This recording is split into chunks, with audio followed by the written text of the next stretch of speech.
Bonjour à tous, aujourd'hui on se retrouve pour un nouvel épisode du podcast Saphir et Cancer Podcast. Alors déjà merci au studio 45 à la ZAC Doni de nous accueillir. Et aujourd'hui on va recevoir Sandra qui va nous expliquer un petit peu son parcours et sa lutte contre le cancer. Bonjour Sandra. Bonjour.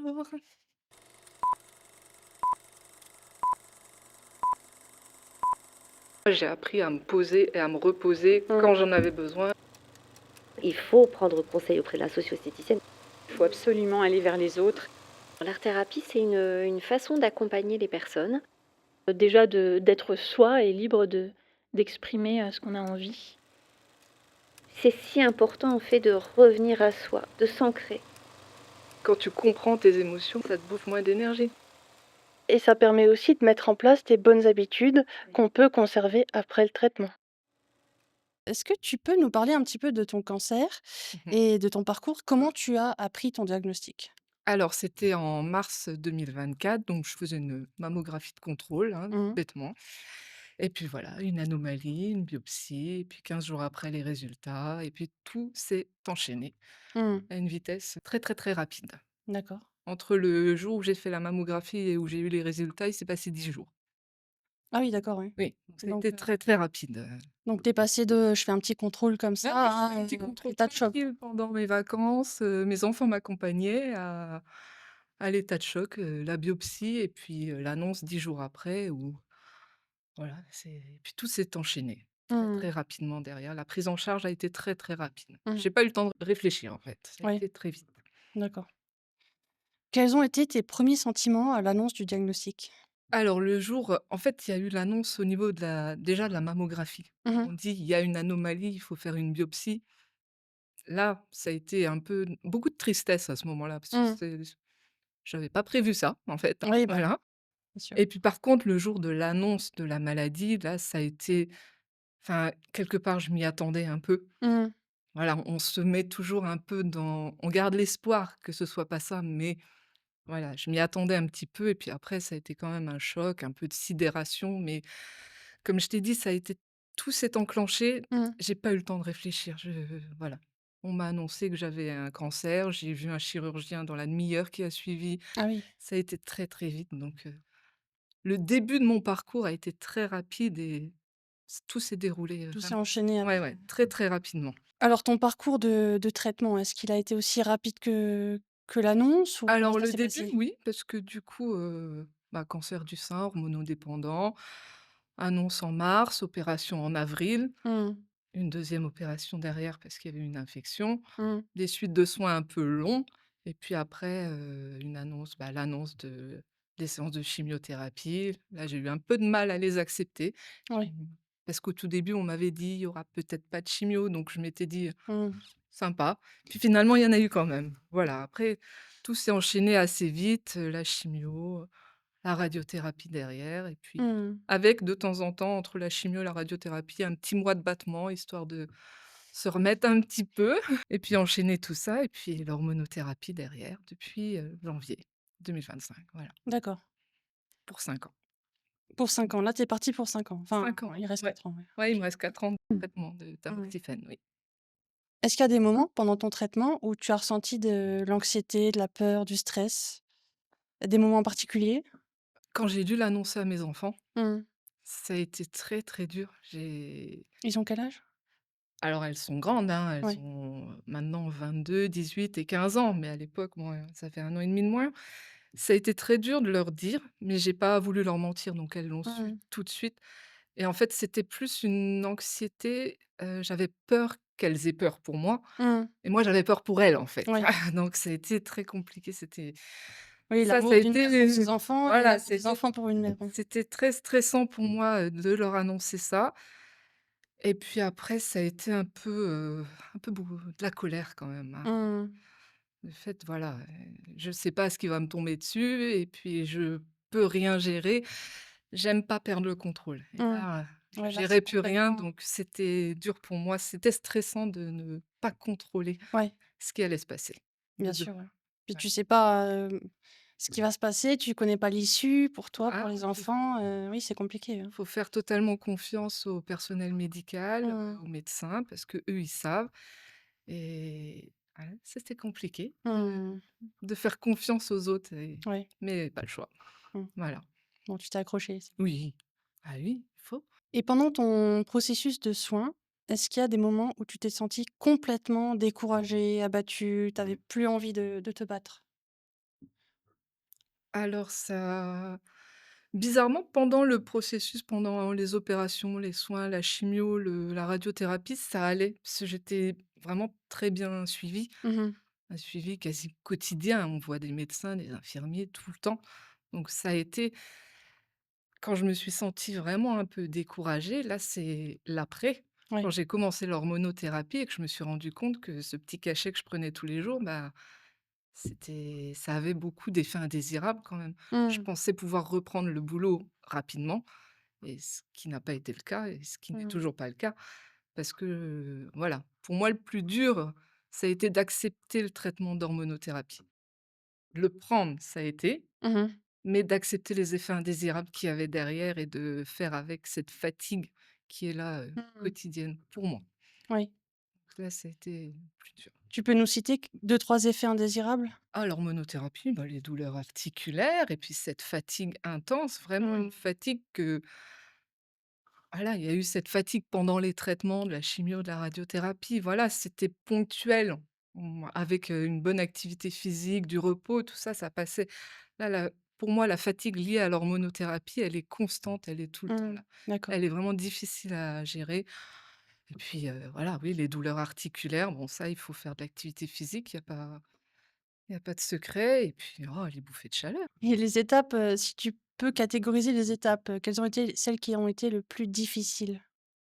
Les plus difficiles, bah, les opérations. Pour moi, ça a été assez difficile là. Même maintenant, quand je vais à l'hôpital, que je sens l'odeur de l'hôpital, c'est compliqué. Mmh. Après tout ce qui est bon, la chimio, c'est pas une partie de plaisir, mais le fait d'être accompagné tout le temps pendant la chimio, les coups de téléphone, la veille, du monde autour de nous pendant le traitement, voir le médecin quelques jours plus tard, il y avait cet enchaînement qui faisait que j'étais jamais toute seule et Mmh. que tout se passait bien. Là, les opérations pour moi, c'était compliqué et puis ce qui est compliqué, c'est l'après, quand Mmh. ça s'arrête. Tu as moins de suivi? Ouais. Enfin, ça c'est plus espacé Ah dans le oui, temps, voilà, ouais. les rendez-vous sont tous les 3 4 mois maintenant pour moi. Mmh. J'ai eu un vide, ça m'a Mmh. manqué, enfin, c'est difficile à dire, mais l'hôpital, le fait d'aller à l'hôpital, de voir des soignants, d'être rassurée, ça m'a manqué, quand ça s'est arrêté. Ouais, c'est ça. Tu as plus forcément ce soutien, médical, en fait. Tu es un peu Ouais, lâché dans la nature, sans pour autant être apte, à gérer ta vie comme tu c'est ça. l'entendrais. Puis tu plus rassurée comme ça, tu Mmh. plus c'est une infirmière qui te dit: «Voilà, ça se passe bien», pourtant voilà, j'ai eu ma mammographie de contrôle, tout va bien maintenant, Mmh. mais c'est un peu de se sentir un peu seul à un moment là, enfin, Mmh. s'éloigner du médical et essayer de retrouver sa vie d'avant, mais sachant qu'on pourra jamais retrouver sa vie d'avant. C'est ça, c'est un Ouais. travail à faire sur soi et c'est effectivement, c'est un moment de vide parce que tu es plus forcément accompagné de la même manière. Mmh. Tu es C'est pas ça. non plus capable de refaire des activités comme tu les faisais avant. Il faut que tu apprennes à te construire, en fait et c'est Ouais, c'est un très peu une difficile. période de flottement comme Ouais. ça, un entre-deux, c'est un peu bizarre. Puis Mmh. ça dure, c'est ça, mais bon, ça va. Est-ce que du coup, tu as changé tes habitudes de vie, pendant et après ton cancer? Oui. Mmh. Alors là, oui. D Au niveau de l'alimentation déjà, hein, Oui. manger mieux, boire plus, l'activité physique, en faire quasiment tous les jours un petit peu. Mmh. Je ne faisais quasiment pas de sport avant. D'accord. Maintenant, j'en fais régulièrement. Maintenant tu sens des muscles, Ouais, ça va? voilà, je sens, ça brûle. Et puis, au niveau du sommeil aussi, du repos.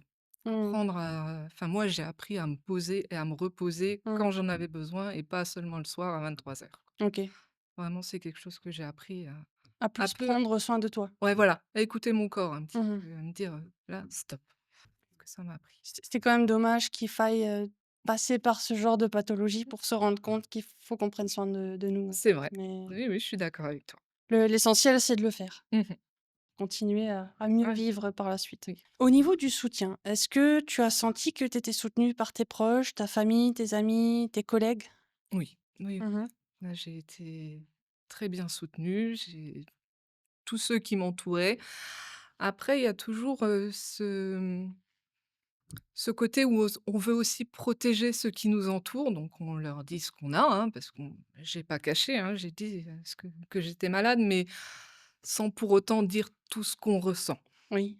Donc mais j'ai été très bien entourée, ma famille, mon compagnon, mes enfants, mes amis, mes Mmh. collègues, tout le monde a été là et puis aussi j'ai un suivi psychologique qui m'a aussi beaucoup Mmh. aidée parce qu'il y a des choses qu'on ne peut pas dire à ses parents ou qu'on ne dit pas à ses enfants ou que la psy qui a l'habitude de voir Mmh. des femmes, atteintes d'un cancer du sein, voilà, elle comprend, elle Elle a sait les quoi armes. dire, voilà, elle a les armes et puis elle sait reformuler ce qu'on ressent à l'intérieur, quoi, Mmh. sans faire culpabiliser ni rien, voilà, juste, ça c'est très important pour Oui, c'est vrai que le suivi psychologique dans tous les domaines, c'est hyper important oui, et qui plus est quand tu traverses une pathologie aussi lourde. mmh, Je pense que ça t'apprend à mieux te connaître, à mieux comprendre les émotions que tu oui, c'est traverses à ça. l'instant T et du coup, ben, tu es mieux pour interagir avec ceux que tu aimes.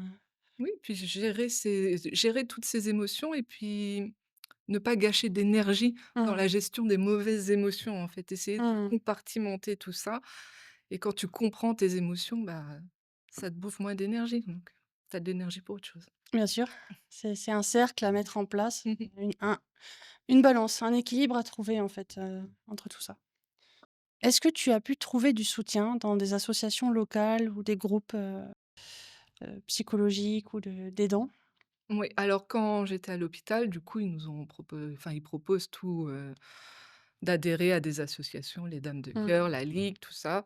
Donc j'ai adhéré, à l'association des Dames de Cœur et j'ai pu rencontrer des personnes, très sympas Mmh mh. et participer à des activités, qui me plaisaient, en fait, c'est important de voir qu'il y a quand même un sacré panel d'activités proposées. On peut choisir vraiment ce qui nous plaît Mmh. et tester sans pour autant s'engager dans quelque chose. Donc j'ai pu tester, quelques activités, que ce Mmh. soit physiques ou d'autres comme, les ateliers mémoire qui m'ont vraiment apporté beaucoup de choses, quoi. Mmh. Qui m'ont fait du bien, autant au niveau de la mémoire, mais vraiment de rencontrer des personnes et de passer des bons moments, ouais. De te permettre d'avoir une vie sociale en dehors de la maladie, Mmh. mais avec des personnes qui comprennent la pathologie. Oui, Donc voilà, c'est ça et finalement, puis sans rester dans le pathologique tout le temps, d'en mmh, rire et savoir, un peu, je sais pas, d'être entre nous, mmh. mais sans que ce soit grave, en fait, Oui, c'est ça. réussir à faire quelque chose de positif avec tout ça et rire de nos failles par moments parce que Mmh. voilà, ouais, Autant en rire, hein, oui, ben effectivement. voilà, il y a des petits bugs après, faut pas du coup, voilà, Mais c'est vrai c'était vraiment sympa. Cet atelier mémoire, pour moi, était vraiment mmh. ça m'a fait beaucoup de bien. C'est vrai que c'est important et même, sans devoir faire un atelier spécifique pour la mémoire, tout ce qui est intéressant, c'est de travailler ses capacités cognitives et Mmh. cérébrales de manière générale avec des jeux de Ah, société.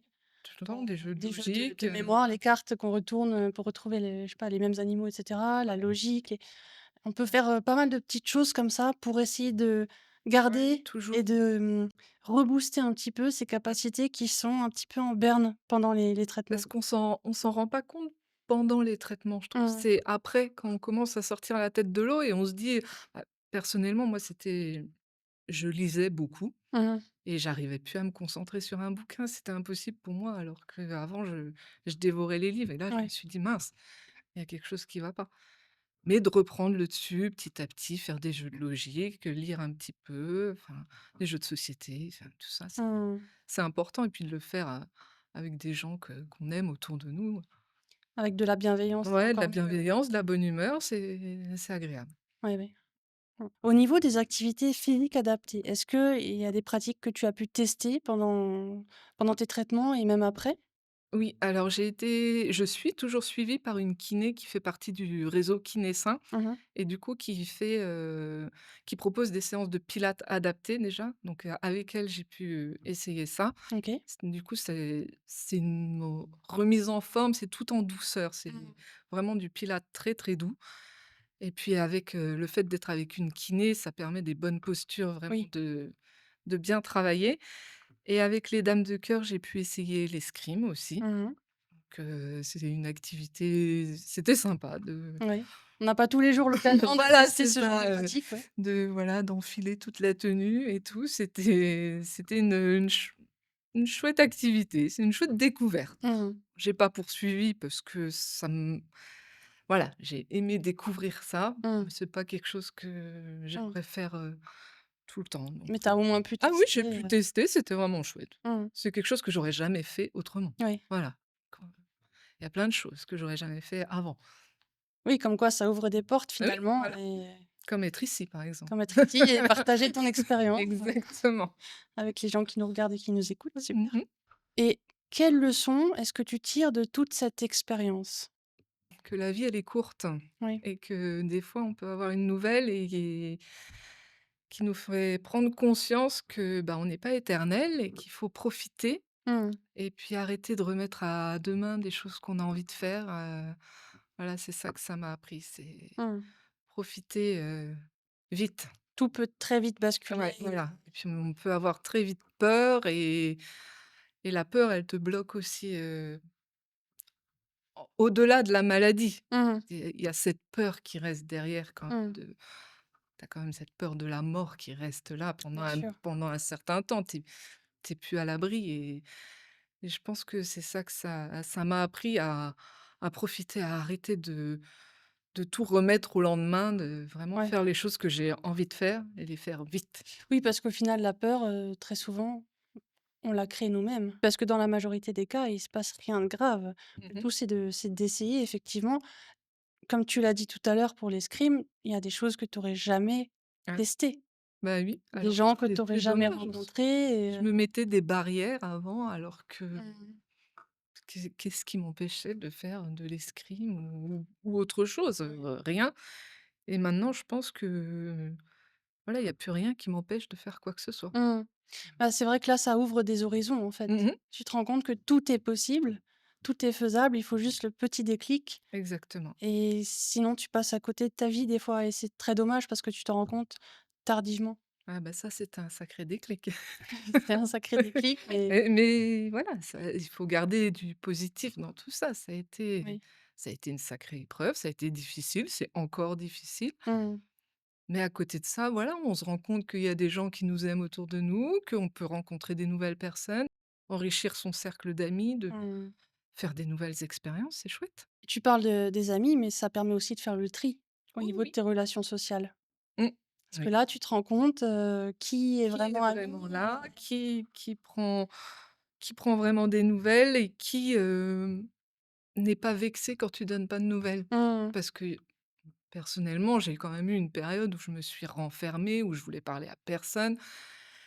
Et puis voilà, expliquer aux gens que là, en ce moment, je veux me concentrer sur moi et que je reviendrai vers eux ou qu'ils reviendront vers moi et que voilà, il y a ceux qui comprennent mmh, et ceux-là, il faut les garder. c'est ça. C'est voilà et C'est puis des il y a petits filtres qui permettent de savoir, oui qui et puis est ça permet bah, moi, j'ai renoué des liens avec des amies que je voyais plus depuis longtemps et puis quand elles ont mmh, appris du bouche à oreille que j'étais malade, elles sont revenues et puis ça m'a fait plaisir. oui, Parce que voilà, je me dis, «La vie elle est courte, hein, c'est con de pas se parler quoi». Je veux dire, ça coûte rien de venir boire un café à la maison ou c'est ça. Ça relativise beaucoup de voilà. choses finalement, Oui, alors qu'avant je me disais: «Non, j'ai pas le temps», mais si en fait on a le mmh, temps, c'est juste il faut le prendre, c'est ça. faut prioriser, voilà. Prendre le temps pour vivre soi. Oui, vivre soi et puis profiter des gens qui sont là, Mmh. autour de nous, surtout.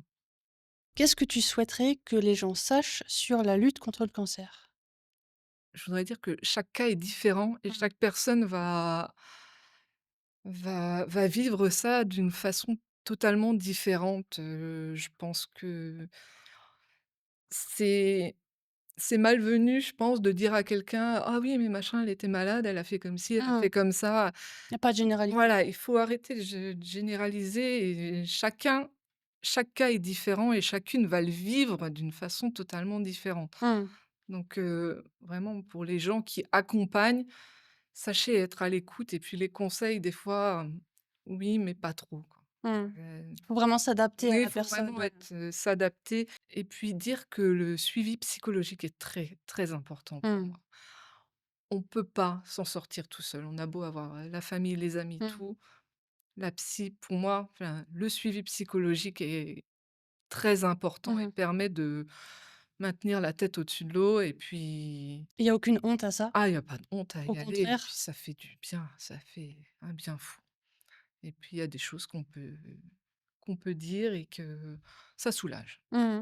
Ça fait vraiment, il faut se l'autoriser, voilà. C'est ça. Il faut C'est s'autoriser à voir, un psychologue, une psychologue et à être aidé. Il y a pas de honte à ça, mmh. au contraire.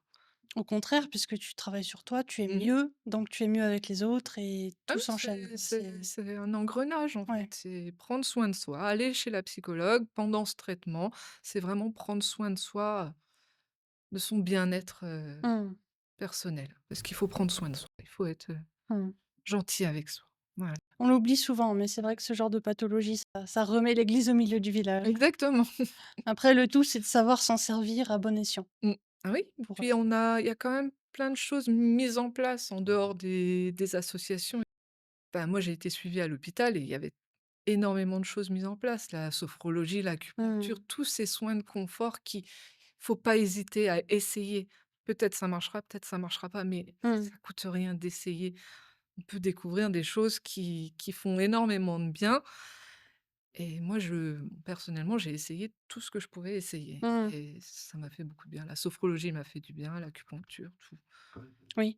tout. De toute façon, il faut vraiment être dans cette ouverture d'esprit Mmh. puisqu'à ce moment-là, en fait, tu as rien à perdre. Oui, puis pendant les soins, on a besoin, de se sentir épaulé et puis aidé même, pendant la chimiothérapie ou la radiothérapie, bah, j'ai aussi utilisé un coupeur de feu qui Mmh. ça faisait du bien. Mmh. Alors ça vient de plus en plus à l'hôpital, hein, on nous le Oui. propose même à l'hôpital maintenant, mais il y a plein de petits trucs en plus qui Mmh. voilà, il faut s'autoriser à tout essayer Comme l'hypnose, oui, c'est aussi. ouais. Donc il faut s'autoriser à tout à Mmh. essayer et puis à prendre ce qui fait du bien. C'est vrai que moi, j'avais, bon, ça fera l'objet d'un autre podcast, mais j'avais eu l'occasion de tester un casque de réalité virtuelle Mmh. pour, l'aspect détente pendant les chimios et c'est vrai qu'il y a beaucoup de pratiques qui sont en dehors du médical, qui petit à petit rentrent, comme tu Ça dis, à l'hôpital doucement, oui. et c'est vrai que c'est intéressant de tester Mmh. ces expériences-là. Ah moi, je faisais de l'acupuncture pendant la séance de chimio. D'accord. Donc c'était vraiment pendant que voilà.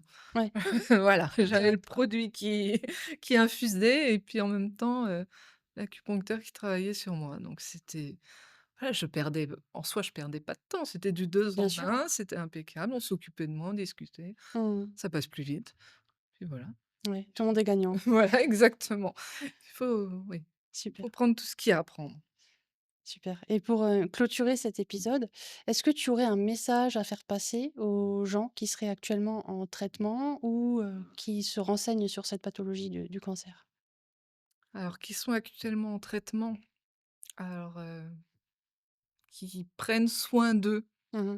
vraiment de penser à soi, s'entourer des bonnes personnes et ne pas hésiter à À couper éloigner les ponts. ceux qui pompent la mauvaise énergie.